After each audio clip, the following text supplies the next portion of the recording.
ಕುಂಟು ನೆಪ ಇಟ್ಕೊಂಡು ವಿಪಕ್ಷಗಳು ಸದನ ನಡೆಸೋದಕ್ಕೆ ಬಿಡ್ತಾ ಇಲ್ಲ ಅಂತ ಶಾಸಕ ದಿನೇಶ್ ಗುಂಡೂರಾವ್ ಹೇಳಿಕೆಯನ್ನ ಕೊಟ್ಟಿದ್ದಾರೆ. ನಾಗೇಂದ್ರ ವಿಚಾರದಲ್ಲಿ ಈಗ ಆಲ್ರೆಡಿ ಉತ್ತರ ಕೊಟ್ಟಿದ್ದೀವಿ. ಸ್ಪಷ್ಟ ಆರೋಪಗಳಿದ್ರೆ ಸಾಕ್ಷಿ ಮುಖೇನ ಹೇಳಿ.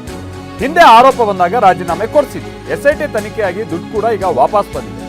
ನಾಗೇಂದ್ರ ಭಾಗಿಯಾಗಿಲ್ಲ ಅನ್ನೋ ಮಾಹಿತಿ ಕೂಡ ನಮಗೆ ಬಂದಿದೆ. ಬರಗಾಲ ನಿರ್ವಹಣೆಗೆ ಕೇಂದ್ರ ಸರ್ಕಾರದ ನೆರವು ಕೊಡಬೇಕು. ಇದನ್ನೆಲ್ಲ ಮಾಡೋದು ಬಿಟ್ಟು ಅಧಿವೇಶನ ಹಾಳು ಮಾಡ್ತಾ ಇದ್ದಾರೆ. ನಾಗೇಂದ್ರ ಪ್ರಾಸಿಕ್ಯೂಷನ್ಗೆ ರಾಜ್ಯಪಾಲರಿಗೆ CBI ಪತ್ರ ಬರೆದಿದೆಯಲ್ಲ, ಈ ವಿಚಾರವೂ ಕೂಡ ನಮಗೆ ಗೊತ್ತೇ ಇದೆ.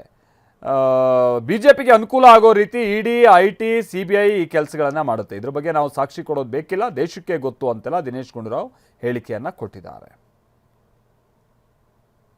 ಎವಿಡೆನ್ಸ್ ಇವತ್ತು ಒಂದು ಕುಂಟು ನೆಪ ಇಟ್ಕೊಂಡು ಇವತ್ತು ವಿರೋಧ ಪಕ್ಷದವರು ಸಭೆಯನ್ನು ಅಧಿವೇಶನ ನಡೆಸೋದಕ್ಕೆ ಬಿಡ್ತಾ ಇಲ್ಲ.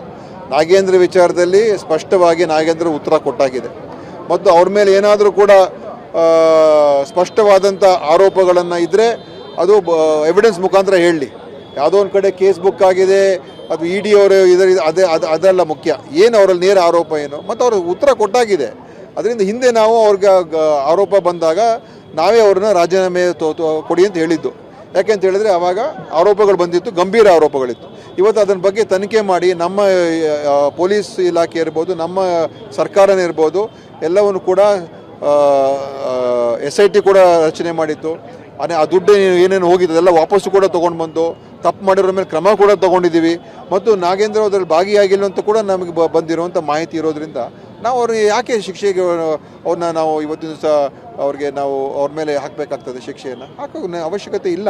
ಇವರು ವಿರೋಧ ಪಕ್ಷದವರು ಇಡೀ ವಾರನೇ ಇವತ್ತಿನ ದಿವಸ ಅದನ್ನು ಸಂಪೂರ್ಣವಾಗಿ ಹಾಳು ಮಾಡಿರತಕ್ಕಂಥದ್ದು ಇದು BJPಯ ವಿರೋಧ ಪಕ್ಷದ ಒಂದು ಕೆಟ್ಟ ಒಂದು ನಡೆ. ಈ ರಾಜ್ಯದ ವಿರುದ್ಧವಾಗಿ ಅವರು ಇವತ್ತಿನ ದಿವಸ ಕೆಲಸ ಮಾಡ್ತಾ ಇದ್ದಾರೆ. ಭಾರತೀಯ ಜನತಾ ಪಕ್ಷ ಇವತ್ತು ಇಡೀ